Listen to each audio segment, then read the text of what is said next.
The objectives for this lesson is translating verbal expressions into math expressions, and vice versa. What is the area of a rectangle? We all know the formula for area of a rectangle is length times width. If the length is 3 meters and the width is 2 meters, what is the area? Pretty simple. Substitute it into your formula. Length times width gives you 6 meters squared.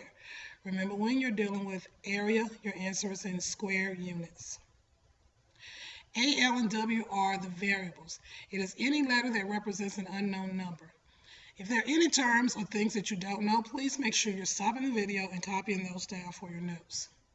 Variable you probably know, so you don't need to copy that.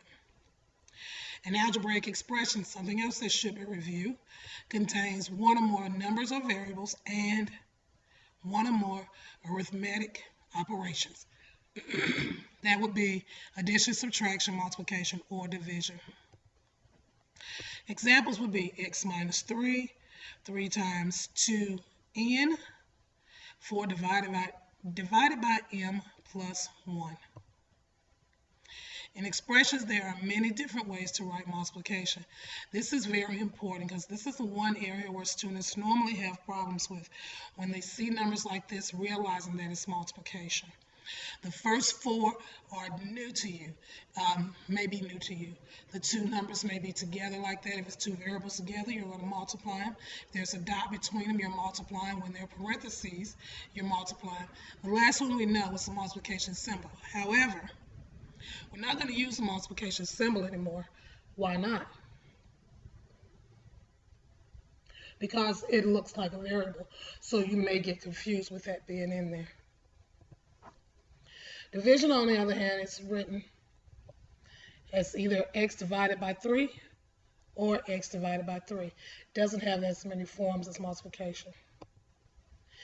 Now, you've heard several terms before for addition, subtraction, multiplication, division when you're dealing with words. Here are some phrases you may have listed. The terms with the asterisks are ones that are often used. Some of the other ones, increase, plus, subtract, less than, multiply, all of those should be familiar. Ratio, always remember ratio is a division problem as well. That's one that normally gets people. So that's one you may want to look at a little carefully too. Or just remember that one. If you were to write an algebraic expression, m increased by 5. Well, we know we're starting with m, and increased by lets us know we're doing what? We're adding. So we're going to have m plus 5. 7 times the product of x and t. Now, it's telling you here 7 times the product of. So this 7 I have to multiply by whatever the product of x and t is. Product means multiplication again. So it should be 7xt or 7 times x times t. Either one of those is correct. 11 less than 4 times the number. Now you see in this one they don't give you the variable, but they just say a number. So we know that that's an unknown number, and that would be our variable. So for this one, we know we're going to multiply 4 times a variable. Less than means to subtract 11, so it should be 4x minus 11. 4n, okay. Try this one. 2 more than 6 times a number. Again, they do not tell you what the number is, so we know that's our variable. So 2 more than 6 times that number, which means I'm going to multiply that number first, then I'm going to add 2. The quotient of a number and 12. Quotient means that we're dividing, so we're dividing some number by 12.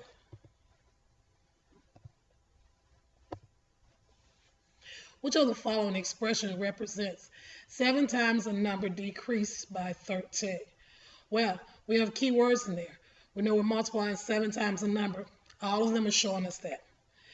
But then we see decreased. So we know from our list that decrease means that you're subtracting. So that narrows it down to number 2 or 3. Now it says 7 times the number decreased by that. So you need to subtract that from 7 times the number. So the answer for that one should be 2. 7x minus 13. Which one of the following expression represents 28 less than 3 times a number? Again, we see 28 less than, so we know we're subtracting 28 somewhere. So our answer choices would be a 1 and 2. We know it wouldn't be 3 and 4 because they're adding. Then it says 3 times a number. So it says 3 times a number, 28 less than 3 times a number. So we're taking that 28 from whatever 3 times that number is, which means in this problem our answer would be number 2. Good job. Now, if I was to write a verbal expression, I could say 8 increased by a number for number 1, or 8 plus a number. For 2, the quotient of m and r. They use the sum. See, and it doesn't matter. As long as you're using one of those terms, it really doesn't matter because it all is going to give you the same thing. Now, for this one, they wrote it as a ratio. I wrote it as division. Again, it doesn't matter. It's still the same thing because we know ratio is another term for division. Which of the following verbal expression represents 2x plus 9? 9 increased by twice a number increased by 9, twice a number decreased by 9, 9 less than twice a number.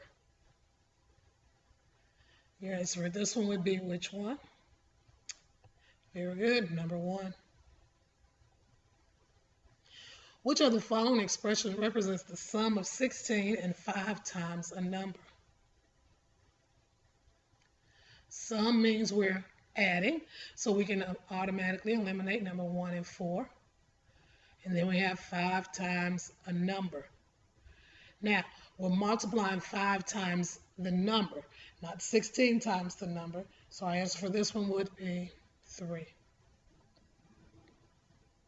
When looking at expressions, 10 cubed, 10 to the third power, 10 is called the base, and 3 is called the exponent or power.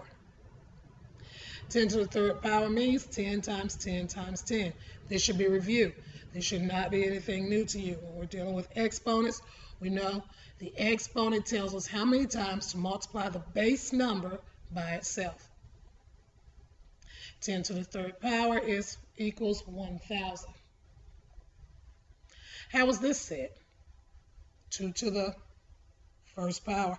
This is where your ordinal numbers come back into play when you're dealing with exponents. First, second, third, fourth. Your ordinal numbers come into play here. 2 to the second power. Or this is a special one. It can also be said as 2 squared. Now we should remember that square because when we were talking about area, we knew that it was square units. So we always had to put that little 2 there beside it because they were squared. 2 cubed. It's another special situation. 2 to the third power or 2 cubed. 2 times n to the 7th power. Which of the following verbal expressions represents x squared plus 2x? The sum of a number squared and twice a number. The sum of a number and twice the number. Twice a number less than the number squared. The sum of a number and twice the number squared. That one's tricky. You have to read very closely. We do know we can eliminate 3 because that is subtraction. So it has to be one of the other ones. And 1 is your best option. The sum of a number squared, x squared, and twice a number, 2x. Which of the following expression represents 4 less than the cube of a number? 4 less than, so this means we're taking 4 away from the cube of a number. A number cube is not 3 times the number, but it's the number times itself 3 times. So your answer for this one would be 4. Now, if I had to evaluate this one, my answer is going to be 2. 2 squared, we know 2 times 2 is going to give us 4. 2 cubed, 2 times 2 times 2 is going to give us 8. 2 n to the 7th power is 2 times n times itself 7 times. Now, we can't evaluate this one because we don't know what n is. So even if we would evaluate or write out like we did the other problems, we still have no idea what n is. So we can't get a solution or an answer to that problem. Is 3 to the 5th power the same as 5 to the 3rd? And that's very tricky because some people think it's the same.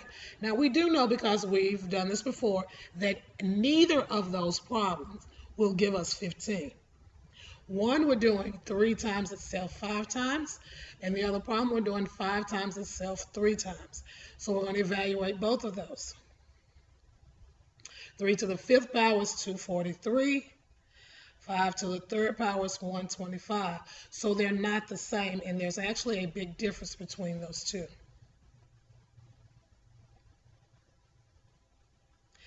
At this time, there are some review problems on additional spot on the blend space for this unit.